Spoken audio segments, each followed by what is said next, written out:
Kasih karunia dan damai sejahtera dari Tuhan Allah Bapa kita dan dari anaknya Tuhan Yesus Kristus menyertai kamu. Amin. Shalom, selamat hari Minggu saudaraku yang terkasih dalam Yesus. Mari kita mendengarkan firman Tuhan pada hari Minggu ini yang tertulis dalam kitab Ulangan 30 ayat 11 sampai dengan ayat 14. Demikianlah firman Tuhan. Sebab perintah ini yang kusampaikan kepadamu pada hari ini tidaklah terlalu sukar bagimu dan tidak pula terlalu jauh. Tidak di langit tempatnya, sehingga engkau berkata, siapakah yang akan naik ke langit untuk mengambilnya pada kita dan memperdengarkannya kepada kita, supaya kita melakukannya. Juga tidak di seberang laut tempatnya, sehingga engkau berkata, siapakah yang akan menyeberang ke seberang laut untuk mengambilnya bagi kita dan memperdengarkannya bagi kita, supaya kita melakukannya. Tetapi firman ini sangat dekat kepadamu, yakni di dalam mulutmu dan di dalam hatimu untuk dilakukan.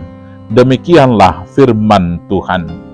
Saudara-saudaraku yang terkasih dalam Yesus Kristus, Tuhan Allah memberikan hukum Taurat kepada manusia itu adalah sebagai penuntun sampai Kristus datang yang kedua kali, sebagaimana yang kemudian diungkapkan oleh Rasul Paulus dalam perkataannya di Galatia 3 ayat 24, demikian firman-Nya.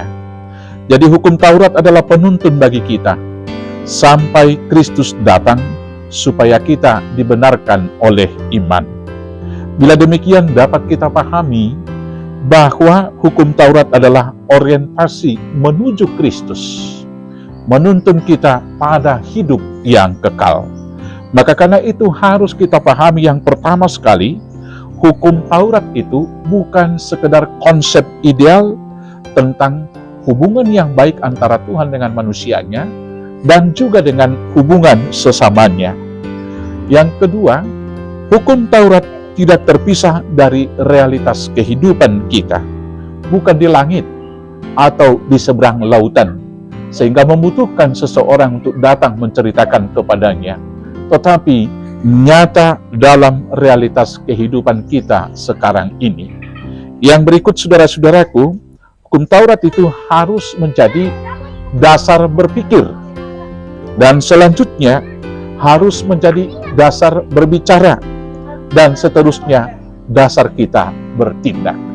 Dalam melakukan segala sesuatunya, hendaklah pikiran-pikiran yang ada pada kita didasarkan pada firman Tuhan atau hukum Taurat tersebut. Dan ketika kita berbicara harus kita ukur, apakah itu sesuai dengan hukum ketentuan kebenaran Tuhan. Demikian juga ketika bertindak, maka segala sesuatu, pikiran, dan pembicaraan, dan perbuatan kita seturut dengan kehendak Tuhan. Ketentuan mutlak adalah dalam melakukan hukum Taurat itu yang pertama, hanya Tuhan satu-satunya yang patut disembah di dalam Yesus Kristus anaknya. Di luar itu, kita akan menuju kepada kebinasaan. Yang kedua, kasih kepada Tuhan dan kasih kepada sesama adalah kesimpulan dari seluruh hukum Taurat itu. Maka karena itu, saudara-saudaraku yang terkasih, dalam konteks ini Tuhan mengatakan, aku menyodorkan kepadamu kutuk dan berkat, kematian dan kehidupan. Bila kamu memilih melakukan hukum Taurat, kamu akan hidup. Bila kamu memilih berpaling dari hukum Taurat dan menyembah berhala-berhala, maka kamu akan mati. Sekarang mari kita pilih. Tetapi saya seperti yang dikatakan Yosua, saya dan seisi rumahku, kami akan beribadah kepada Tuhan. Selamat melakukan hukum Taurat. Tuhan Yesus memberkati. Amin. Kita bersatu dalam doa. Terima kasih Tuhan atas hukum yang Tuhan berikan, yang menuntun kami kepada Kristus melalui iman. Dan hukum Taurat itu telah disempurnakan dalam Yesus, maka mampukan kami melakukan semua hukum Tuhan, sehingga kami memperoleh hidup yang kekal dan dijauhkan dari kebinasaan. Terima kasih Bapa, berkati hidup kami pribadi, hidup keluarga, dan hidup persekutuan di gerejamu. Hanya di dalam nama Yesus Kristus Tuhan kami. Amin. Selamat hari Minggu.